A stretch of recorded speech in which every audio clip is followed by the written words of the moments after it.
पहुंच चुके हैं गोलाघाट में। जिसे भी वोट करेंगे उससे क्या उम्मीद करके वोट करेंगे और कुछ नहीं। जीतने वाले तो जीत के चले जाते हैं, उसके बाद तो फिर पूछने वाले नहीं रहते हैं। वोट देंगे उससे क्या उम्मीद करते हैं? विलेज एरिया है उसका डेवलपमेंट हो। उससे क्या उम्मीद करते हैं? किस प्रकार का डेवलपमेंट आप चाहते हैं? जो वोट करेंगे उससे क्या उम्मीद करते हैं? एजुकेशन। जिससे भी आप वोट करेंगे उससे क्या उम्मीद करते हैं और कुछ नहीं बनाते, लेकिन इलेक्शन के आगे में बना के दिखा देता है कि हम रास्ता सब ठीक कर दिया। तो जिसे भी वोट करेंगे उससे क्या उम्मीद करते हैं? नमस्कार, मैं आनंद, आप देख रहे हैं लाइट हाउस लाइव। असम में घूमते घूमते हम पहुंच चुके हैं गोलाघाट में। आइए यहाँ के लोगों से मिलेंगे और जानेंगे कि वोट देने के बाद जो जीतेगा उस कैंडिडेट से इनकी क्या उम्मीद रहेगी और क्या उम्मीद करते हुए यहाँ के लोग वोट करने वाले हैं। फिलहाल आप देख सकते हैं गोलाघाट के एक पॉइंट पे हम आए हैं। पीछे मोमो की दुकान है और यहाँ के लोगों से कोशिश करेंगे कि बात करें और जानना चाहेंगे कि इस बार वोट करते समय वो क्या जीतने वाले कैंडिडेट से क्या उम्मीद करेंगे कि जीतने के बाद वो क्या काम करे गोलाघाट के लिए। जिसे आप वोट देंगे, किसी भी कैंडिडेट को वोट देंगे, उससे क्या उम्मीद करते हैं? उम्मीद ये करूँगा कि हमारा जो देश का वो राज्यों का डेवलप होना चाहिए। हम लोग देखकर ही वोट देंगे। ऐसे कोई पार्टी नहीं है, कोई पार्टी से हमें उम्मीद नहीं है, लेकिन कैंडिडेट देखना पड़ेगा। कैंडिडेट देखने के बाद हमें वोट देना पड़ेगा। तो आप क्या उम्मीद करेंगे जीतने वाला कैंडिडेट पहला कौन सा डेवलपमेंट का काम करे ये गोलाघाट के लिए? सड़क, एडुकेशन, किस चीज़ पे आप चाहेंगे जीतने के बाद जीतने वाला उम्मीदवार काम करे? हमारे यहाँ पर तो बहुत डेवलप होना बाकी है। एडुकेशन से बहुत पीछे है, थोड़ा अभी कुछ काम हुआ है। सड़क तो बहुत ज़्यादा ख़राब है। और ये गोलाघाट डिस्ट्रिक्ट है। गोलाघाट डिस्ट्रिक्ट में जो मस्ती है वो सौरपठा मस्ती का जो रास्ता है वो बहुत ख़राब है।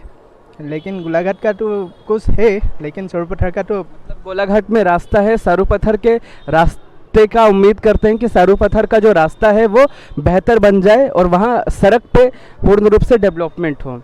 आइए, वहाँ एक भाई साहब है जो चाय पी रहे हैं। थोड़ा सा समय अगर वो हमें देंगे तो हम उनसे भी बात करने का कोशिश करेंगे। सर, एक सिंपल सा क्वेश्चन करना चाहता हूँ।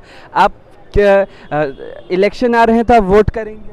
हाँ, वोट करेंगे। तो वोट करते समय आप जिसे भी वोट करेंगे उससे क्या उम्मीद करते हैं? किस प्रकार का डेवलपमेंट आप चाहते हैं जीतने के बाद वो उम्मीदवार करे?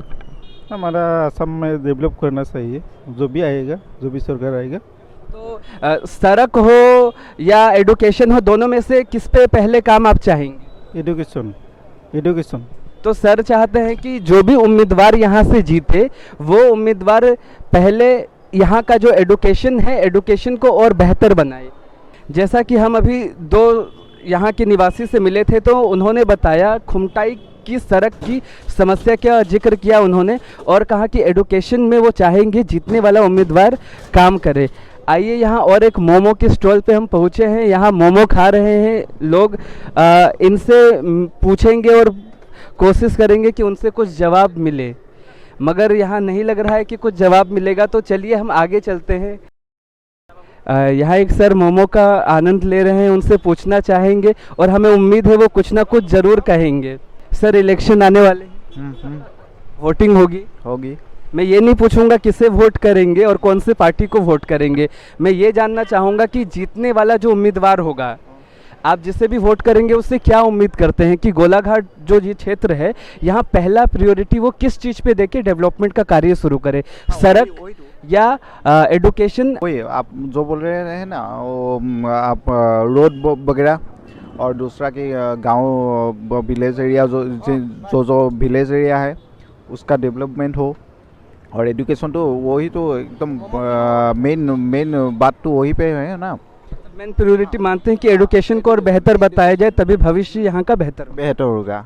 और कुछ नहीं। पीछे एक सर है, उनसे कोशिश करेंगे पूछने का, अगर वो हमें जवाब दे। Hello sir. बोलिए सर, इलेक्शन आने वाले हैं तो वोटिंग होगी? ये तो श्योर होना है। तो मैं ये नहीं पूछूंगा कि किससे वोट करने वाले हैं, मैं ये जानना चाहूँगा आप जिसे भी वोट करेंगे उससे क्या उम्मीद करके वोट करेंगे?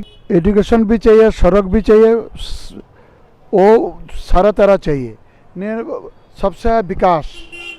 विकास का ऊपर वो देश निर्भर होता है।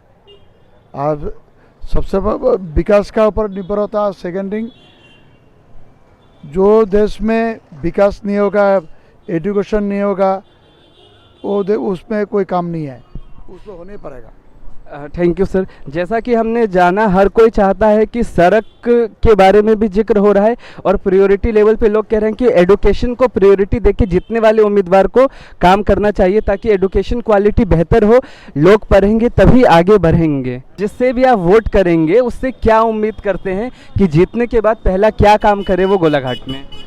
पहले जितना चीज़ का दाम बढ़ रहा है उसका कमती होना चाहिए। अभी डीजल पेट्रोल का भी बहुत दाम हो गया, 5 रुपया कमती किया था लेकिन फिर भी रोज़ दाम बढ़ते जा रहा है, उसको रुकना चाहिए। आप चाहते हैं कि जो भी जीतने वाला उम्मीदवार हो, जीतने के बाद वो महंगाई पे और कंट्रोल करे और महंगाई कम की दिशा में जाए, बढ़ने की दिशा में ना जाए। और क्या करना चाहेंगे? जैसे एडुकेशन की, यहाँ एडुकेशन पे ज़्यादा फोकस करने की ज़रूरत है, सड़क पे ज़्यादा फोकस करने की ज़रूरत है। किस चीज़ पे आपको लगता है जीतने के बाद उन्हें काम करना चाहिए? अभी तो एडुकेशन में भी थोड़ा ध्यान देना चाहिए सरकार को। यहाँ में जितना भी स्टूडेंट हो उस लोग को सही सुविधा मिले पढ़ने के लिए।